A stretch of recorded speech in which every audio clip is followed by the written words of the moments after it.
Four. We're going to start in the East region. We might talk some baseball later too. We're going to start in the East region, maybe the most exciting region of the Sweet 16. Sweets, what were your thoughts on those games as it UConn came out of the East and they're in the Final Four? Well, exciting is one way to put it. That was as wild a comeback as I've seen in a long time, and it's not something you expect against a disciplined Duke team to piss down their leg like that at the end of the game and just give it away. But credit UConn first and foremost with never giving up, battling, being intense, and that's all a product of Dan Hurley now. I am a dyed in the wool fan of Dan Hurley, the basketball coach. Dan Hurley, the person, is an insufferable prick, but he can coach basketball, and he proved it again this weekend. He just pushed every right button there in that second half, got the kids to respond, and Duke again just made mistakes that are just very un-Duke like, for a lack of a better way to put it. There was no reason to even throw that pass at the end of the game there. If he'd have just held it, they were going to come foul him. They had to. I saw what he was looking at. It was just, poor execution. And it's just, that stuff happens sometimes to 18, 19-year-old kids. It happens to, 30-year-olds, 40-year-olds. That's the way it goes sometimes. But I think that, I don't know that UConn's the better team, but they were the better team yesterday, and they proved it by coming back and taking it to Duke. What are your thoughts? Yeah, so I want to start, with Friday's games with Duke and St. John's, and then Michigan State and UConn. Every one of these games in the Sweet 16 were great games. Duke had to come back from 10 down against St. John's to beat them, and they rallied and was able to do that Friday night. And then UConn and Michigan State, like we thought, was a game that went down the wire.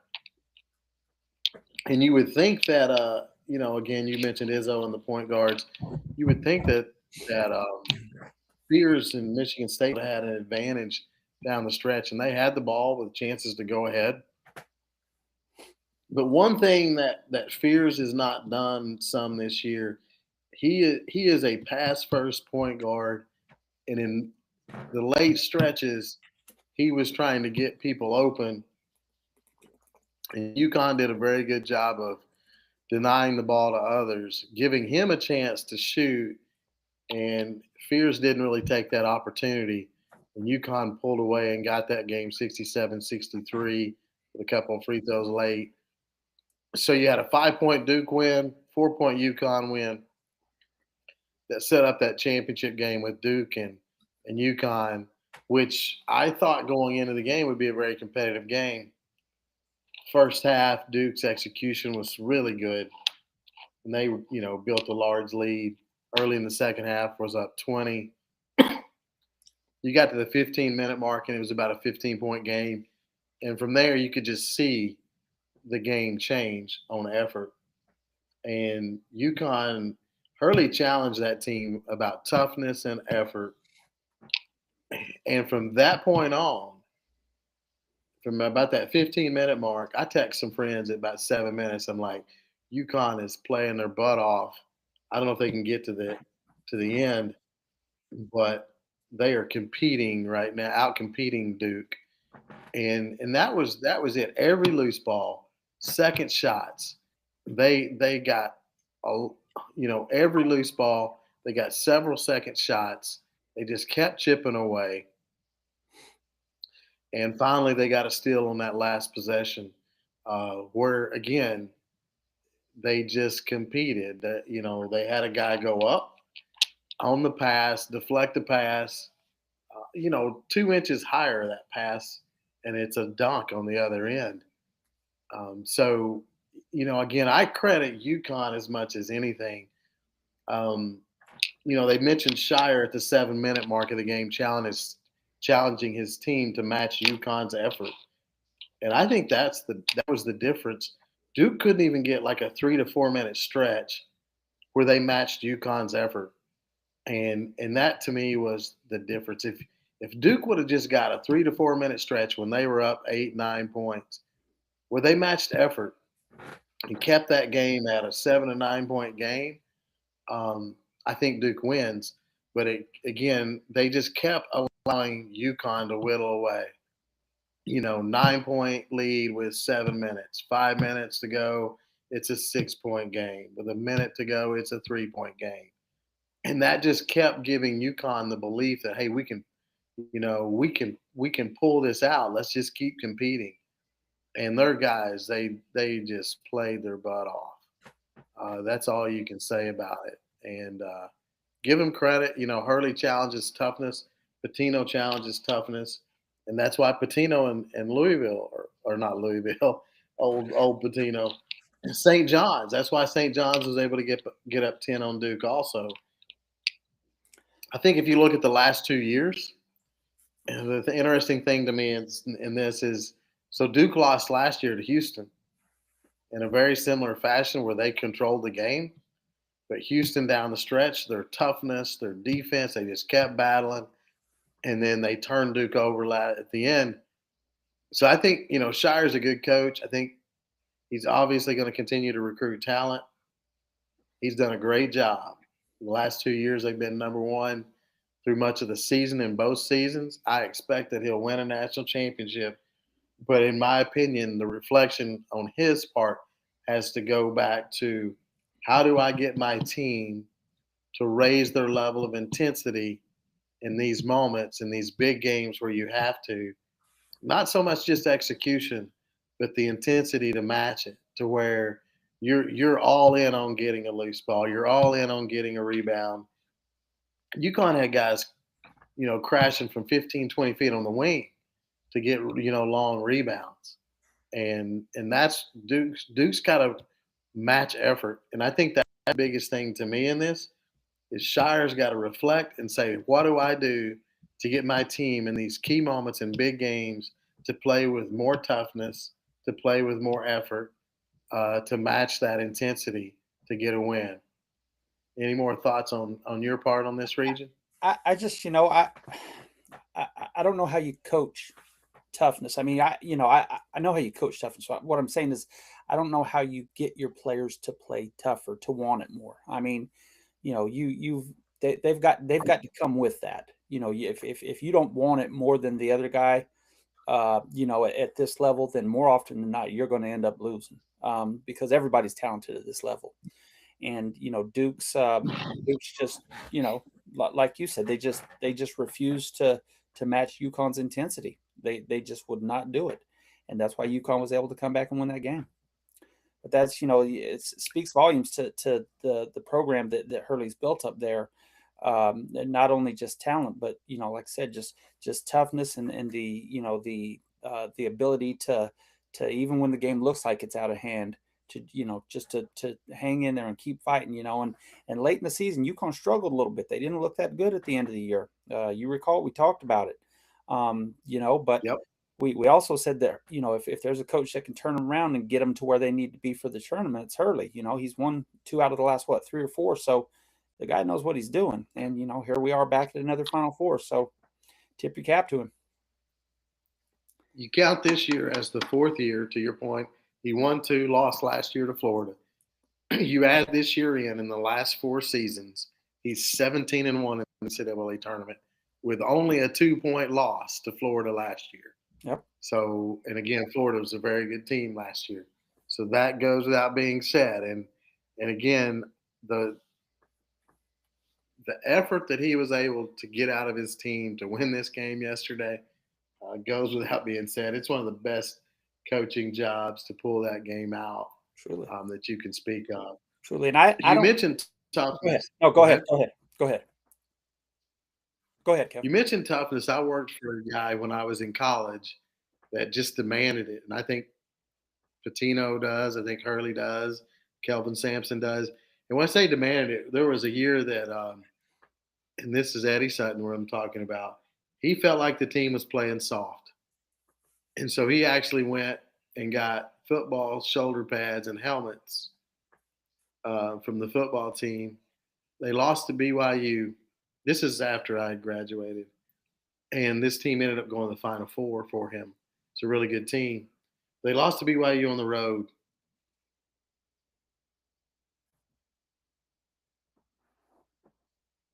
And he felt like somebody made him practice with shoulder pads and helmets, and and a rebound, and again he just demanded it. And I think there's ways that you can drive toughness. There's ways that you can demand that your guys compete harder. Again, there's coaches that get it. It is part of coaching. Shire's a really good coach. He's very good defensively, and I'm not saying his teams are soft No, because I don't think they are. I just think the intensity's got to come up a level. it just flat out looked like UConn wanted it more. I mean, that's what it looked like Yes. to me. Like you said, with the, because it's like we talk about with defense. Defense isn't talent. Defense is want. Defense is hustle. Defense is, are you willing to do everything you can to stop that guy? Everything that you're physically capable of. Rest on offense. Give me all you got on defense. And and UConn was able to do that yesterday, and an epic comeback. And if UConn ends up closing it out and winning it, it may be the greatest comeback in the history of college basketball if it ends up turning out that way. That would be a hell of a story. I think you got to give that game yesterday as far as the comeback. I mean, again, Duke had a 20-point lead in the second half. Yeah. I think you got to give that the best comeback in the last 20, 25 years of the tournament. Maybe in all that I've watched. I don't know that there's ever been a better comeback than that. Yeah. Against And again, it wasn't Duke giving the ball away. It wasn't Duke giving the game away. It was UConn stepping up and saying, we're going to take it. And they did. So let's go from there to the South. The South region, you had Iowa, Nebraska, Illinois, Houston.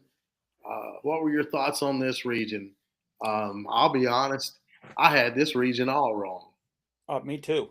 Me too. I had Florida. I thought Florida in mid-February, to late February, was playing as good a ball as anybody in the country.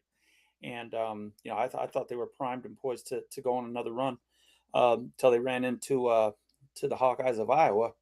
They had different plans. And it was just one of those games where it looked like, similar to UConn and Duke, it looked like Iowa wanted it more than Florida did. Those kids just out hustled them. They getting on the floor for loose balls. Keeping the rebounds alive. Keeping the tip drill alive. Stuff like that. Those little things win ball games, and that's why Iowa was able to upset Florida. And then they turn around and beat Nebraska, and then they face Illinois. And let me tell you what, Illinois, that was a time over game. They put on an absolute clinic, and if they play like that next weekend, they're going to be a tough out too. The four teams remaining are all, none of them will be a surprise to me if they win it. It's just how they go about doing it. Tip your cap to Illinois. They did a fantastic job. I thought Houston, Illinois was not even on my radar, honestly. I thought Florida and then Houston were my two teams out of the region. And, Houston was fantastic. And, until they ran into that buzzsaw called Illinois too, and you were right, Kev. You had Illinois' toughness. You just had it in the wrong season. You had it in football, but it was basketball is what you was meaning.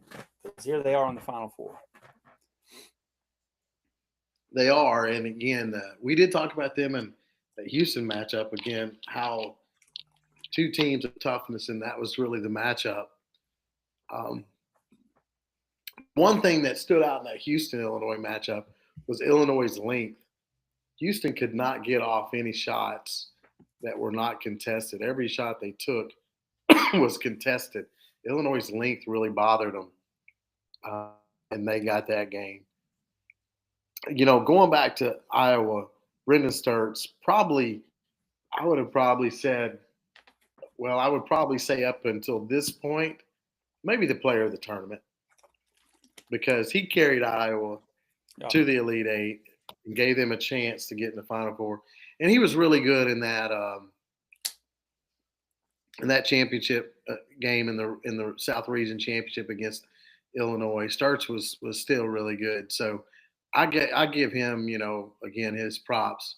He was a heck of a player, and when you consider that 2 years ago he was in Division II, then last year he transferred up, followed his coach to Drake, and then this year to Iowa, certainly give him credit for what he's done and proving that he can play at the top of any level. Um, Illinois, we talked about in going into that Houston game, Keaton Wagler, and how he's not always been great against in tough matchups. And against Houston, he wasn't great shooting the ball, but he did a good job of not turning it over.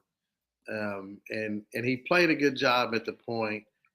And then one player to me against Houston for them that was really good anytime the game got tight and they needed a bucket. Um, David Merkovic, the freshman big guy that they had, seemed to get a bucket. And even though he's a freshman, I reference him. Merkovic's got those old man post moves. Yeah. Because when he dribbled into the post, he's not going to shoot up over anybody. He's going to dribble in. He's going to fake. He had He's the going to fake. wait a second or two. He had the up and under with the left hand. That was that was lovely. That took me back to when I was 8 years old, 1978 on the playground at Riley Elementary School, boy. but he effective. Oh, he was again those old man post moves, and he just wore Houston out with him and scored 14 points. Again, key points, had 10 rebounds. To me, he was the player of the game in this one. And then Peja Stojakovic's son, Andre, he's had a good tournament, been a good player for him. He had a good game in this game, too. So the Illinois-Houston winner, I feel like either one of them would have probably beaten Iowa. And I give Iowa credit, but again, Illinois is a good defensive team, a lot of toughness. And I just thought Iowa ran out of gas in the last 5-6 minutes. Their players had played a lot. Sturts, I think, he did get a couple minutes rest. Well, I don't even think it was a full minute. I was going to say he got about 30, 40 seconds rest. Got about 40 seconds rest, I think, of game clock rest anyway. Yeah. Yeah. But, and Ben McCollum. I mean, what a run by Ben McCollum. I mean, his story is incredible. To go from where was he at? Northwest Missouri State, and to win four D2 national titles there, and then to go to Drake for 1 year, show out at Drake, and to bring Bennett Sturts along with him. This kid was not thought enough of to get a D1 offer as a high schooler. So he goes to Northwest Missouri State, wins a couple natties there, follows his coach to Drake, just to be a part of the team, shows out there, then they take it 70 miles east to Iowa City from Drake, or 120 miles east to Iowa City, and they do it again. I mean, Ben McCollum's a hell of a coach. It's he's going to be there for a while. But I'll tell you what, if he can get some talent in there, that man can coach basketball. He's like Dan Hurley. He can coach basketball. I mean, you don't win national championships. I don't care what level it is. Coaching basketball is coaching basketball. If you win 4 national titles and then you come in and in your 2 years at big boy ball, you show up and show out the first 2 runs, hats off to Ben McCollum. And he's not going anywhere either, because he's from Iowa City. I think he was born and raised there. So he's going to be there for the duration. It'd be neat to watch if he's able to get a good run going there. I think he will be, and I agree. I think he most likely stays. He is from that area. The one school that I think could lure him, but I don't know that they're going to do anything soon, would be Kansas. That area of the country, Kansas is your blue blood.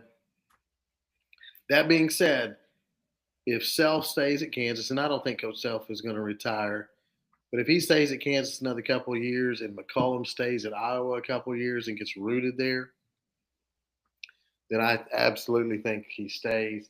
He is a heck of a coach. He is going to win. Tough conference in the Big Ten, but he's going to be right at the top. Again, very good matchup.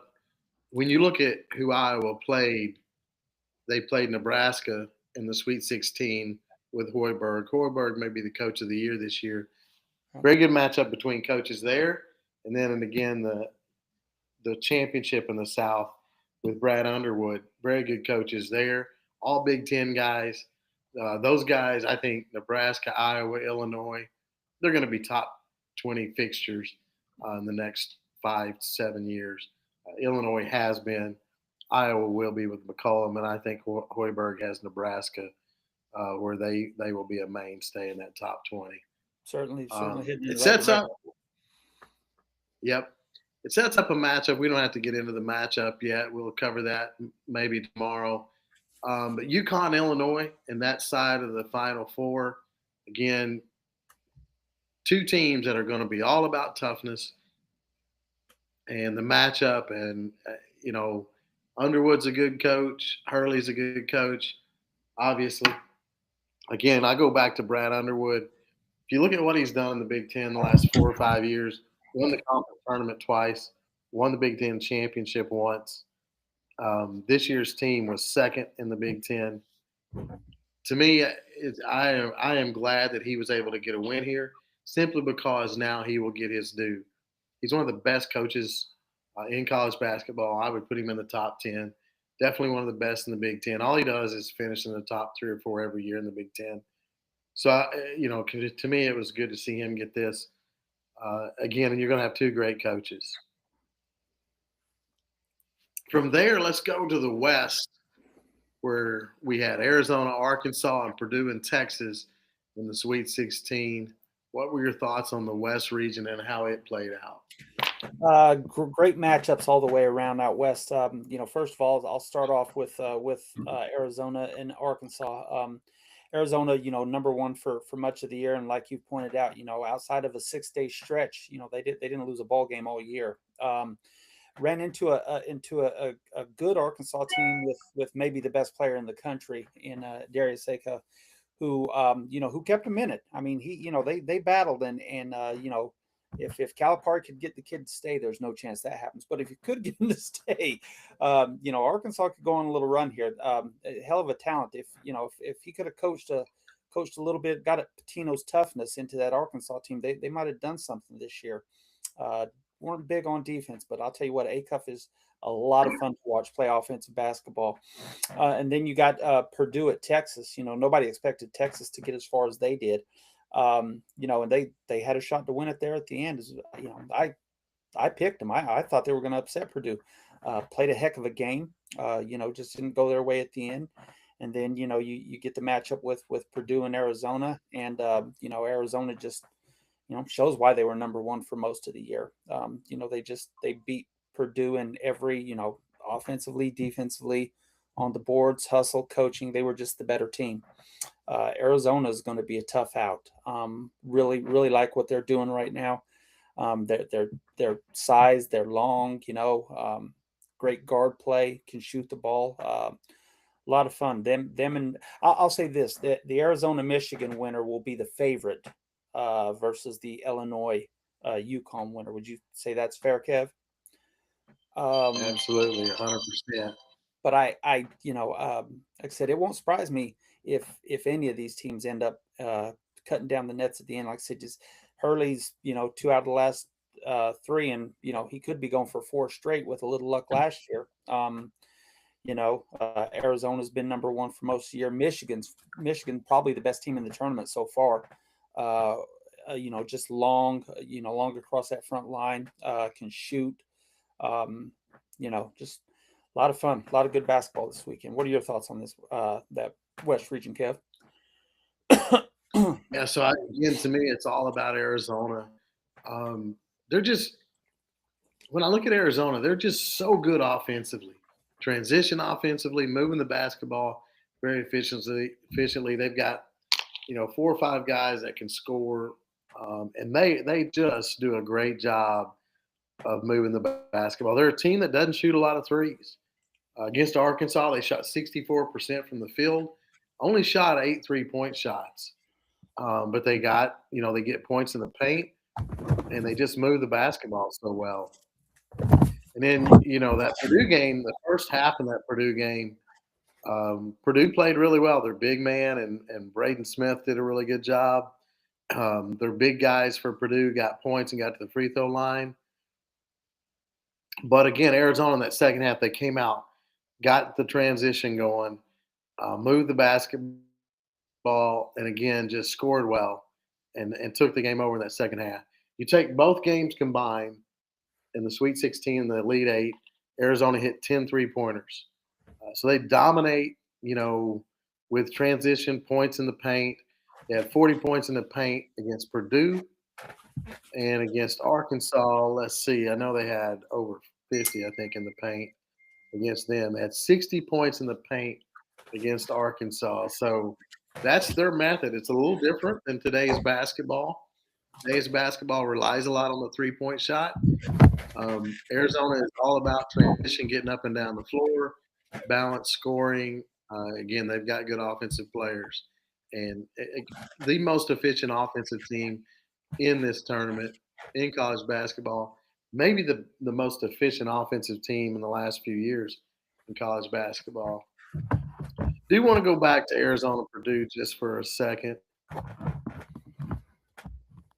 Or not Arizona Purdue, Texas and Purdue just for a second. Again, Braden Smith was really good in that game. And another player that was really good is Trey Kaufman-Renn. He was good in that for Purdue to pull that game out against Texas. Texas played very well. Trevon Mark had 29 points. If you go back his history, he played at Houston early in his career, transferred to Arkansas. Then he spent the last 2 years at Texas, and he really played well in this NCAA tournament. He had 29 points against Purdue on 15 shots. He was 5 of 7 from three, so he did a great job of keeping Texas in this game and hitting key buckets. And it's this game could have been won by either team. Both teams had shots at the end to win it. Purdue just pulled it out. So, in one of the better games of the tournament, that gets a little overshadowed because of the way Arizona dominated the region.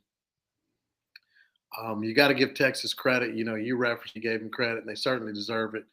They won 3 games in this tournament, and they were a team that going into the tournament was like 2-5 in their last 7. So they got it turned on at the right time. But give Arizona credit. I mentioned last week it kind of hedged a little bit, but I felt like Arizona's playing the best. I still feel like they do. I am really looking forward to Saturday in that Arizona-Michigan game. Well, let's go from there to the Midwest, where you had Michigan and Alabama playing the first matchup in Tennessee and Iowa State in the Midwest region. What were your thoughts on this one? Well, I'll start off with Tennessee and Iowa State. Fantastic game. Rick Barnes making his 3rd straight Elite Eight. Fantastic job by the Volunteers. Not a lot of people expect them to get this far as the 6th seed, but they made the deepest run of any SEC team once again. So good for Rick Barnes there. Really, they just handled Iowa State the whole game. And I didn't see it going that way. I did not think Iowa State would get folded up like they did against Tennessee. Honestly, it was a fantastic coaching plan and execution by the Volunteers defensively to shut Iowa State down. And then you had Michigan and Alabama, and Alabama without Holloway, it was always going to be a tall order to beat a team with Michigan's talent. But Michigan's just so big across the front line with Mara and Lindenberg and them. Lindenberg had 23 points, 12 boards, and 7 assists against Alabama. Came back, had a great game yesterday versus Tennessee. Let me tell you what, I think Michigan is the team to beat in this tournament. It won't surprise me if any of them win it, but I just think that they've been the most consistent in the tournament, even more so than Arizona. They haven't. Let's see, their closest game, I guess, was the game against Alabama,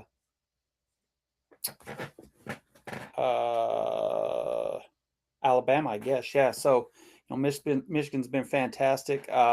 Going to be a great matchup with Arizona. Like I said, whoever wins that game will certainly be the favorite over the other.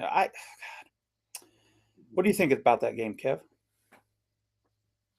I think it's an interesting matchup. Again, just like you have a history in boxing. Styles make and fights make interesting, the matchup piece. Right. So again, I talked about points and paint. Arizona doesn't have the size that Michigan has. Can it? But again, they move the ball, they get in transition. Michigan's length is, I mean, it is what it is. Uh, Arizona's not played a team with that kind of length all year. Can they get points in the paint against Michigan? I think that's the big question. Can they get the transition buckets? Can they get the points in the paint? Because again, Arizona's not a 3-point shooting team. No. And Michigan's length is disruptive. You can't, when you're shooting over guys 6'10", 7 feet, you can't deny that. Michigan is going to have the ability to get blocks and to be very disruptive inside the paint defensively, and they are good defensively. You reference Michigan; they've not had a team play them a close game in this tournament. Bama was the closest. So I think it's a very interesting matchup. Michigan is not as much of a transition team as Arizona. Can Arizona defensively on the perimeter create some things to get that transition going so that they can get some easy buckets in the paint? And if they can't, well, obviously Michigan's length inside will be a big advantage to them. So I think it's a really interesting matchup. And I can tell you, I would not. There's no way I would play this game one way or another. Michigan's a 1.5-point favorite. There's no way that I would play it. I think both teams would score in the 80s in this game, and it's a hard game to pick. I would pick Arizona just because that's the team I'm on right now, and coming into this tournament. But to your point about Michigan, I certainly think Michigan could win the game. Again, to me, this is a game. Just watch it for the pureness of it. Watch it to see who's going to come out. Again, the height of Michigan versus the offensive efficiency and how they get shots with Arizona. You got two good coaches that are fairly young as head coaches. Tommy Lloyd at Arizona and then Dusty May at Michigan. And again, Dusty May did a great job at Florida Atlantic. So, when you look at coaches, we mentioned Hurley. Dusty May is an up and comer that if he wins this thing, he's right up there with anybody. So that aspect.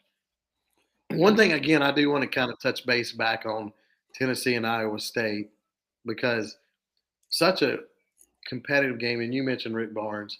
The key to this game for Tennessee was Gillespie, their point guard. We knew Lipsey was good for Iowa State, but Gillespie matched him, and actually, I would say he outplayed him a little bit. I would too. Yeah, they both had 18 points, but from a leadership standpoint, I think Gillespie outplayed him. And going into that game, I think that was one thing we didn't expect. Oh, no. Iowa State certainly missed Josh Joseph, but I don't know if they win the game with him. No, the only way Tennessee has a chance in that game is if Gillespie has the performance he did. I mean, it was that simple because Lipsey's a fantastic point guard. But Yep. for Gillespie to step up in that moment, that's why they went to the third straight Elite Eight. Yep. And again, Michigan, credit Rick Barnes. And Michigan's scored 90 plus in every game so far. They've beat everybody by double digits. I mean, they've just been a flipping machine in this tournament. They are the odds-on favorite right now, I believe. Slight. Yeah, they're a 1.5-point favorite in this. Yeah, and they're So they odds-on favorite to win the tournament at plus 155, followed up by Arizona at plus 170.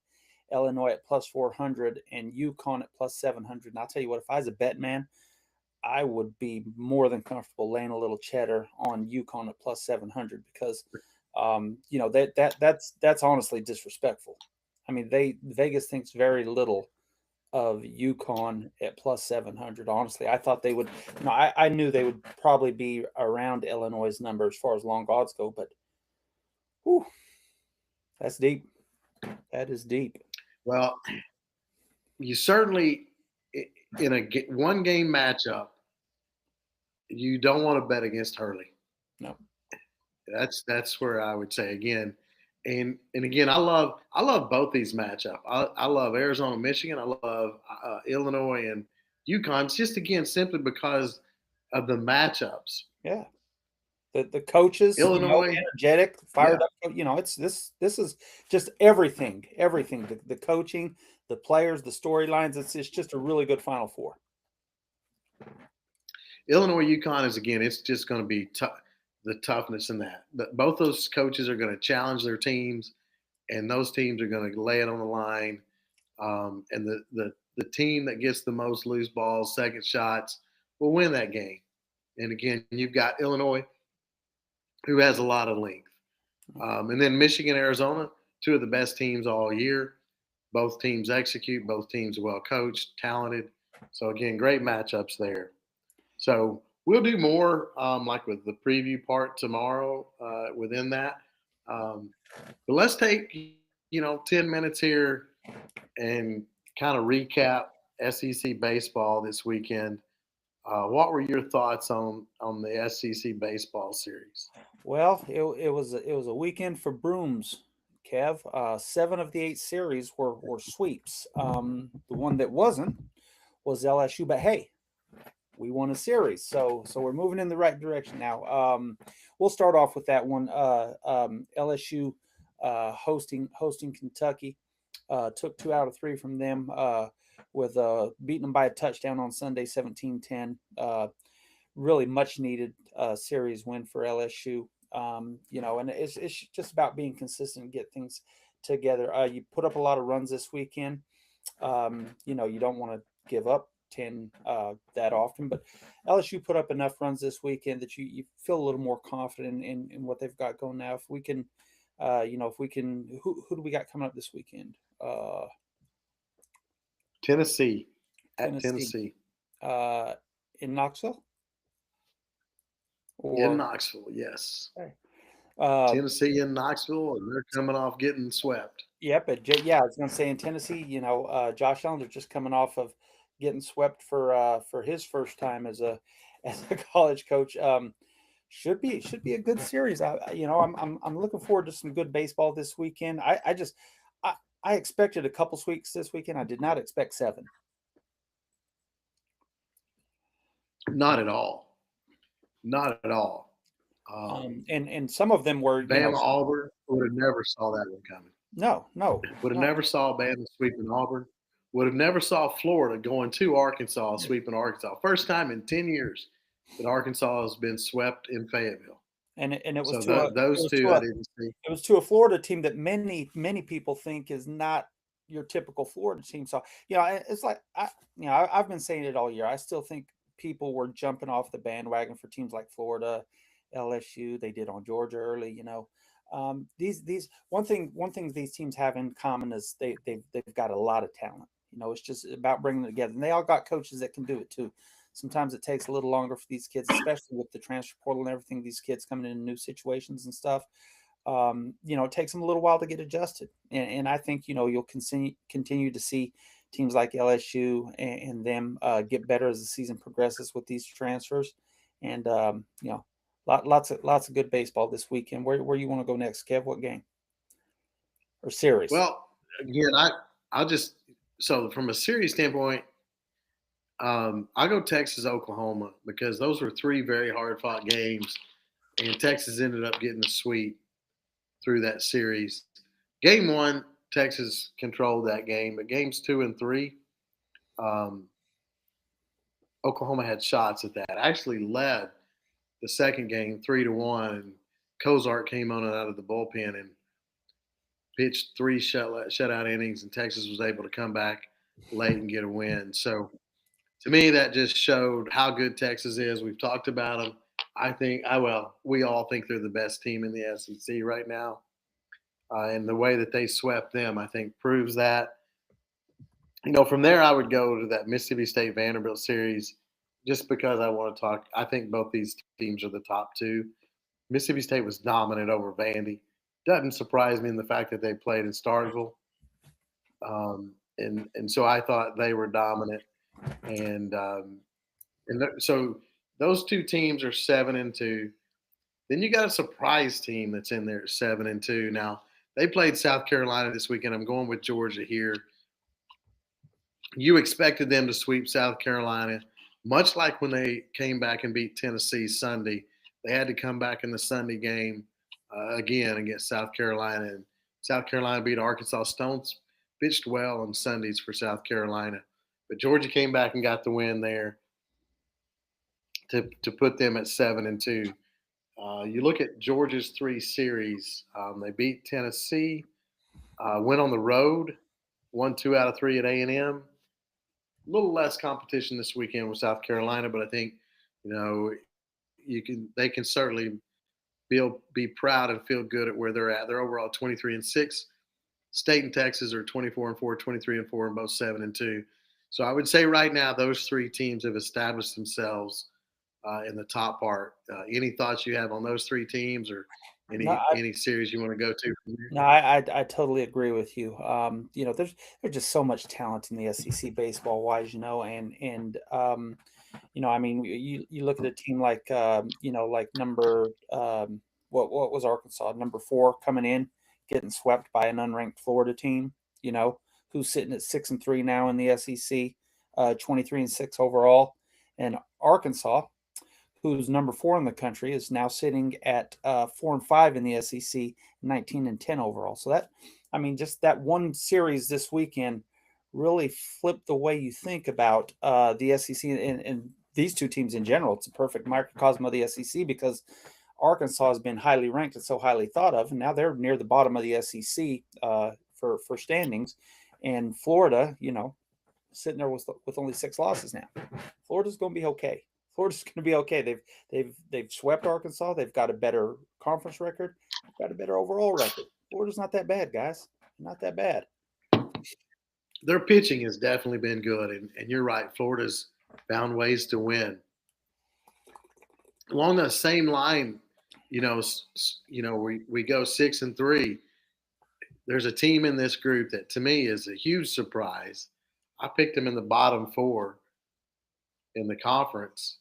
I don't think they're a top 7 or 8 team in the conference. However, they're tied for 3rd right now, and they got swept their first series. Wow. Their first series, they go to Kentucky and get swept, and then they come home and they sweep Florida, and then they sweep Auburn this weekend. So 2 good teams Alabama has swept, and again they're 22-7. Yeah. So how good is Bama? Tyler Fay pitched a no-hitter, pitched again Good Friday, here. Upchurch has pitched well for him on Sundays. Maybe I need to wake up and realize it's a good team. Of course, they have LeBron, and he's good. It's not just Neal is. Go ahead. It's not just you that they're not respected nationwide. They're not ranked. So here we are. All right, we just had it with Florida and Arkansas. Okay, so Auburn is 5th, one ahead of where Arkansas, or one behind where Arkansas was. But Bama, Bama was 3-3 in conference coming into the series, and 19-7 overall. Now they're 22-7, 6-3 in conference. Auburn's 20-7, 4-5 in conference. Auburn was ranked 5th. Alabama's unranked. It's as I said, there's just so much talent in the SEC, and with some of these teams that didn't get off to the hotter starts, it doesn't mean that they're not talented, they're not good. It just took them a little longer to get going, and you're seeing that now with teams like Georgia, who started off rough, Alabama, who nobody thought highly of, Mississippi State, just another team. They swept Ole Miss, fantastic series, sitting at 7-2 in the SEC and 24-4 overall.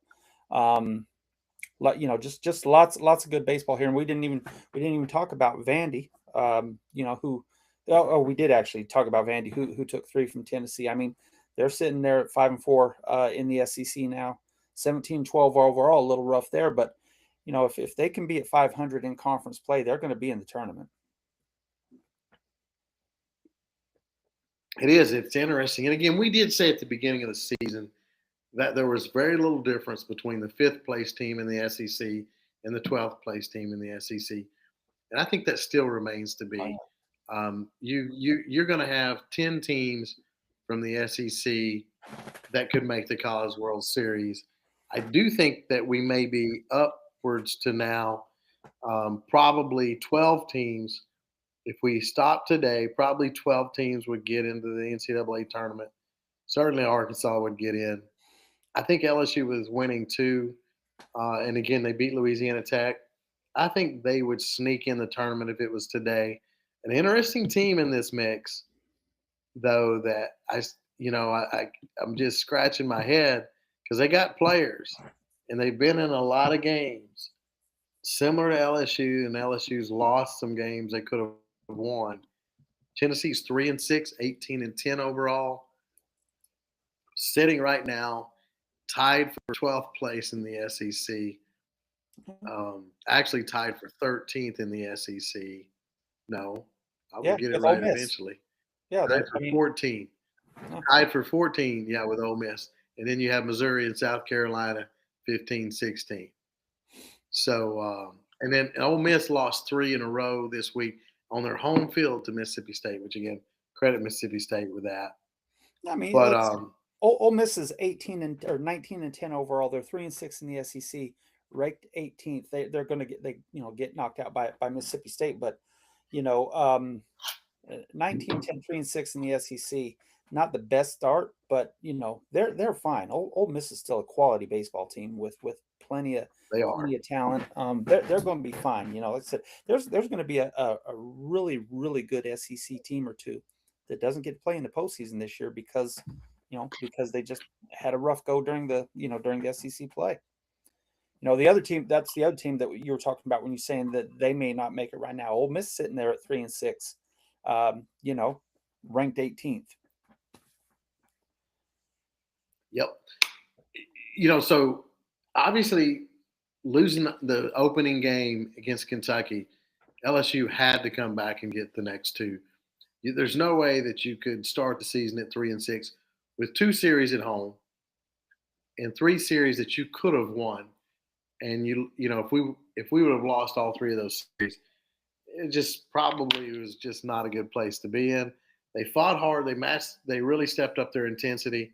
You even saw that Sunday matchup where 2 friends as coaches, Jay Johnson and Mingione, kind of got each other back and forth. And, Jay doesn't usually get hot like that, but he did. And I'm just taking that to go where you take that to Tennessee this weekend. LSU's 4-5. They need to get another series. Tennessee is 3-6. They need a series badly. And against 2 teams that have been a little spicy over the last 3 years when they play each other. Of course, Vitello was there when some of that, was there. But I got to believe that Josh Elander and Tennessee are going to bring everything they have from a competitive standpoint to LSU as they play each other this weekend. And again, I really look forward to that series and how it plays out. I think either team could win 2 out of 3. Thursday night when we do our baseball previews, we'll talk about it. But I just think the intensity that both these teams are going to bring into this series is going to be a lot. You're going to have 2 teams that are going to fight and scratch for every run they can get. Yeah, I mean, LSU's 4-5 in conference. Tennessee's 3-6. If one of those teams gets swept, you're looking, if LSU was sitting there at 4-8 through 4 series, that would not be a lot of fun in Baton Rouge. Press wise, in Tennessee, if Tennessee dropped to 3-9, oh hell, and Vitello, they're already, they say he might be a little too intense for the big leagues. So I just listened to a interview with him today, and they were talking about how he needs to back off a little bit. The intensity over a 162 game schedule in the bigs, it's not like college ball. you need to tamp it down a little bit. It reminds me of Magic Johnson when he was a rookie. They beat somebody a buzzer beat or something, and he's jumping up and down, going crazy. And Kareem told him, "Settle down, young fella. We got 82 games. It's a long season. It's a long way, and you gotta take the good with the bad, and you can't, the highs can't be too high, the lows can't be too low over these long seasons. LSU certainly does need this series. I'm gonna pick LSU to win the series, by the way, Kev. I don't think we'll sweep, but I think we get 2 or 3 up there. I think it's very possible, especially after this weekend. A few other series just from this past weekend, just to mention them. Texas A&M did sweep Missouri, so last year Missouri swept A&M and knocked them out of the NCAA tournament. Still not sure how that happened in College Station. So A&M got revenge at Missouri this weekend. No surprise there. A&M's the better team. They needed that sweep though. That puts them at 5-4 in the league. They needed that to again, so that they can pursue being in that NCAA tournament. They had lost 2 out of 3 to Oklahoma and 2 out of 3 to Georgia, so they needed that sweep. We've already mentioned South Carolina and Georgia this previous weekend. Again, you mentioned the sweep city that it was this weekend. We mentioned Ole Miss, Mississippi State, Texas and Oklahoma, Auburn, Bama, then Tennessee, Vandy. Vandy really scratched and clawed and got those 3 games. I guess that's really it. We mentioned Arkansas. That's pretty much covered it. We'll preview them, but you've got some good games this weekend. You do have Texas going to South Carolina. That's not the one I would throw in that good series. Speaking of sweeps, watch South Carolina get a game in that series. They're playing at home, but I think Texas is going to mash them. I do too, but if there's a sport that is going to happen, and it's going to be baseball. Like say, That's right. You go back to every national title LSU has won, and go look at some of their midweek losses to teams, and you learn real quick that it happens a lot more often than your memory tells you it does. It's when it's happening, it's oh Jesus, what the hell? But when you look back at it, you're like, hell, we lost back-to-back midweeks against Lafayette and Nichols. So and then went on to Skeens gets us a World Series. So it happens. It's baseball. Not like basketball and football where you don't expect these huge upsets.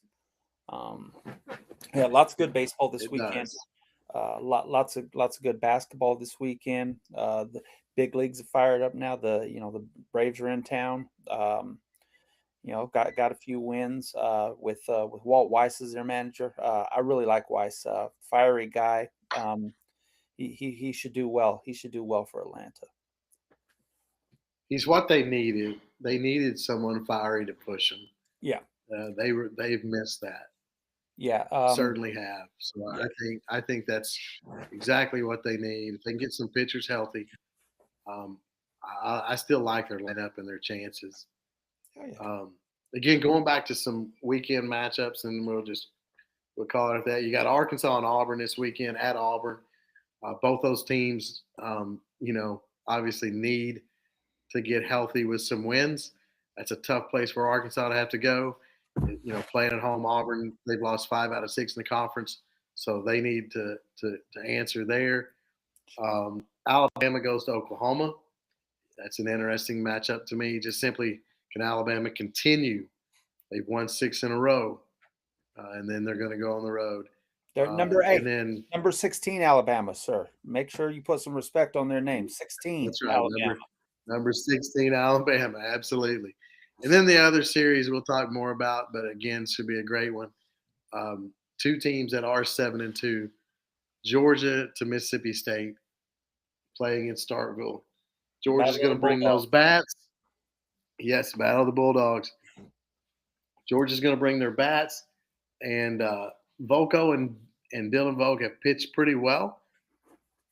But again, Mississippi State, they've got a lot of pitching, great lineup. So that'll be an interesting series too. So we'll talk more about those, like you referenced. Go ahead. Who you got winning that series? What was that? Who do you like in that series? Well, I'm sorry, man. I can't go against Mississippi State at home. So I would pick Mississippi State. That being said, McPherson I think is still out. Their Friday night guy. Yeah. Georgia's bats. If they win that Friday night game, I would take Georgia in the Sunday game just because. When you get 2 Sunday pitchers. But I like Mississippi State Saturday with Valencias for Mississippi State. I like him in that matchup, even though Dylan Vogel's been really good for Georgia in the Saturday games. He did get knocked out this past weekend. I would go State 2 out of 3, but that Friday game, Georgia could win. And if Georgia wins Friday night, I think they could get 2 out of 3. And if Georgia wins 2 out of 3, I, they're going to be at the top of the league I think with Georgia is Texas. going to win 2 out of. I think Georgia wins the series this weekend. Don't ask me why. They're hitting the ball well. They're playing well. They're playing well in the field. Smart baseball on the base paths. They had a few instances earlier in the year where they had some base running faux pas that really pissed Johnson off, and he lit into them pretty good. So they've cleaned that up. I think Georgia's going to take 2 out of 3 against Mississippi State this weekend. Don't ask why. Just like last weekend. Just have a feeling. Georgia's a good ball club. I need to look it up because you're bringing a good point out here.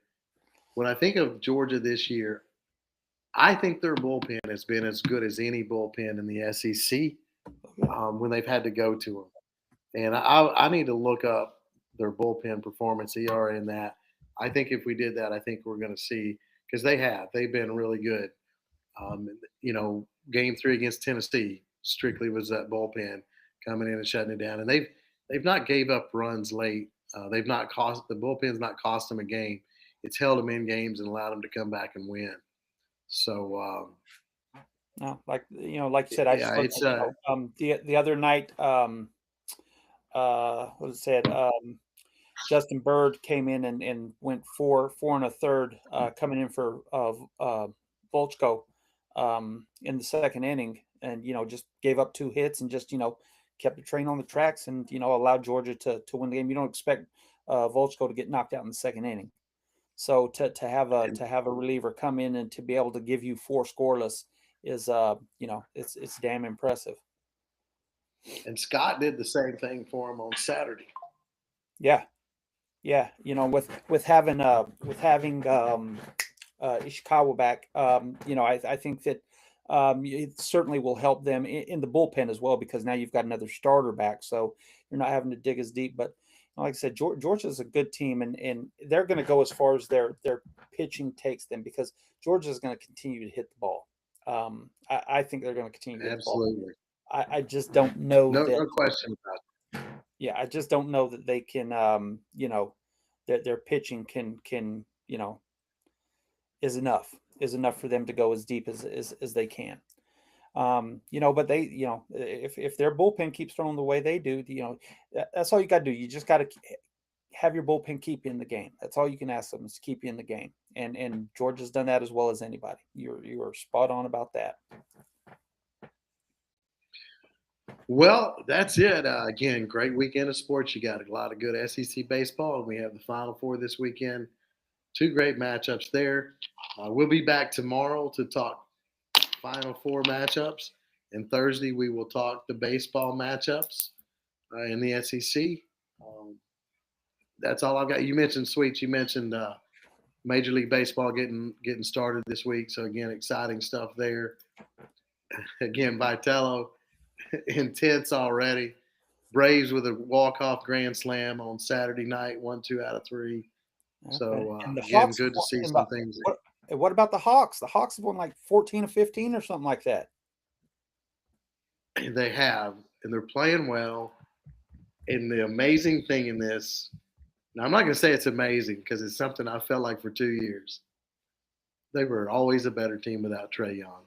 Yeah. Oh yeah. The guy, not a bad person, but he plays zero defense. A great offensive ball player, but getting rid of your boy, the just epically bad trade, set the franchise back a half a decade anyway. Honestly, that's and Young's was an all-star every year. He filled up the stat sheet, but when you've got a chance to get a Doncic, to get a guy that is a perennial MVP candidate or an annual MVP candidate, and just can do all the things because he can do everything that Trae Young can do, except for he's 100 pounds heavier and 7-8 inches taller. Good guard. Huh? could guard. Trae Young, if you're playing against Trae Young, all you had the lateral foot speed to cover anyone. He Yeah, was a so on defense, you were playing 4-on-5 with him, yeah, yeah. and you can I'm convinced that one of us could score on Trae Young because he wouldn't care. right. You can cover up an average defensive player, but you can't cover up for a bad defensive player, and that's what he was. So, yeah, I mean, I love it. And tonight, you mentioned they're beating the Celtics Yeah, so 72-65 at home. Again, they're 42-33 overall, playing really good. I'm excited to see what they can do in the playoffs. Beat a good Detroit team on the road, beat the Warriors. Again, we don't talk about them really, but I'm excited to see how the season finishes up with the Hawks. I think they have a team. Jalen Johnson is their best player now. He is a franchise player. He plays on both ends. He can get points. He guards. He rebounds. So I really like what they can do. Curious to see where they go, and they've got some good, draft pick next coming years. So I really think they can build around what they have now. right now they're a half a game out of the fifth seed in the East. They're at 42-33, a half game behind the Raptors at 42-32, and let's see, about 4.5 games back of the Cavaliers for the fourth spot. Conversely, they're only a half a game ahead of the Sixers for the seventh spot, and they're 2.5 games up on the Magic and the Heat for the eighth spot. So we're not out of the woods yet, but watching the Hawks play as well as they have has really been neat. Kevin and I are both Atlanta area guys, and it's tough to be I'm not a Hawks fan.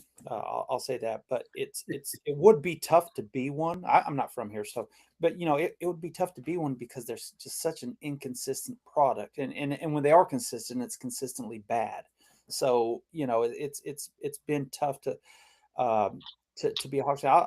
Let me tell you just a quick Hawk story. When I first moved here. We T and I go down to Phillips. It was Phillips at the time, and I go up to a security guard. It's like an hour and a half before tip off, and new to town stuff. So I go up and I say, ask security guard, I say, "Hey, buddy, where's the best place to get scalp tickets around here?" He looked at me. He says, "You're not from here." I said, "No, I just moved here." He goes, "Man, this is the Hawks. You don't need to buy. You just go to the window and buy tickets." And I just, it's always been that way. I think the Hawks. I think they would fill the arena up if they put a product worth. Atlanta's a bandwagon city, as seen when the Braves got hot a few years ago and won it all. They'll back a winner, and if the Falcons or Hawks could ever provide a consistent product, like the Braves do, I think that the city would support them. But up until the past month or so, the Hawks have just not been a consistent product, or they've been consistent, just consistently bad. And Kev, I Yeah, know you. Lenny Wilkins when he was here, and they had Blaylock and Steve Smith and Matumbo and those guys. Mm. Good teams. They did draw well there. I went to some games back then. That's when they were in the Omni. And then when Mike Budenholzer was here, that 2017, 2020 timeframe, they had some really good teams with Horford, Jeff Teague. Um, they had some really good teams in that time frame. When they've had good coaches, they've been good. And I think they're back in that period where they're going to have a good coach. You mentioned where they're at standing wise. I certainly like where they're playing, their momentum. I think they'll finish with that 5 seed. I don't know if they can get to the fourth, but I certainly like their chances to end up with the fifth seed. Yeah. And again, I enjoy watching them. Of course, I enjoy watching good basketball, and they certainly play in that. So um, they're certainly going to be a team worth watching as they get in the playoffs, and a team next year that's worth watching. Definitely exciting there. Yeah, I I, like where they're headed. I do too. The thing with the Hawks is they've just they've always drafted poorly. You remember when Billy King was the general manager, and listening to that idiot talk about, oh my god, it was painful. I can't even remember all the bad draft picks. It was Marvin was it Marvin Williams? Who's Marvin the Williams. Marvin Williams from UNC that they drafted? Yeah, and then they got was it Yeah. Sheldon Young from Duke? Was it at 5? And they could have Hmm. got him at 55, but the Hawks thought they'd surprise everybody and steal this guy out from under nobody. And I don't think he was in the league for 50. The best thing he did was he married Candace Parker. And then she left him for a woman. So, brother just had a rough life. But the Hawks have just been they've just never had a GM that could put it together. And then when they finally got one in Danny Ferry, they ran him out of town. So I'm gonna tell you what, if Yes. Ferry had remained as the Just GM, over comment. if Ferry had remained the GM, Atlanta would be a whole different story right now. I mean, we may have actually won a title in there somewhere. That's how good a GM Danny Ferry was. Absolutely, 100%. He was the GM when Budenholzer was there. Brought both those guys from San Antonio. We know the history of that program with San Antonio, Popovich, R.C. Buford. Look, Oklahoma City, their head coach, their GM from that San Antonio tree. There's no question about it. They should have left Ferry in place. Did he make some comments? Yes. Have we all said some things sometimes, maybe off color? Absolutely, 100%. You can't take away good results. Look, you couldn't keep someone if it was some kind of crime. But sometimes comments, you got to look at the contextual part. And again, who cast the first stone about a few comments, everybody's made them. Let me tell you something, Kevin, and I can tell by the way you're talking about the situation, you don't know the backstory to it, but what happened was Ferry was actually quoting another GM about the player. Ferry was quoting somebody else, so this wasn't his comment. He was just quoting what another GM said about him, and then it got attributed to him, and then everything happened the way it did, but. That's what I said when you've got that many egos in a room like the Hawks had with that ownership group and stuff, it was just that was always going to fail. And sadly, they got rid of Ferry because, like I said, that guy knows basketball. He knew how to put a team together. Had all the pieces in place to really build something here, and then had the rug pulled out from under him. But hopefully, they're turning it back around now. They've won some games, and hopefully we'll see a lot better basketball product moving forward. Yes, indeed. All right, well that's it. I don't have anything else. Again, like, subscribe, make some comments. Sweet, you got anything else before we sign off? And we'll be back tomorrow. No, sir. Hope 7:30, 8 o'clock. Yes, sir. Have a wonderful evening.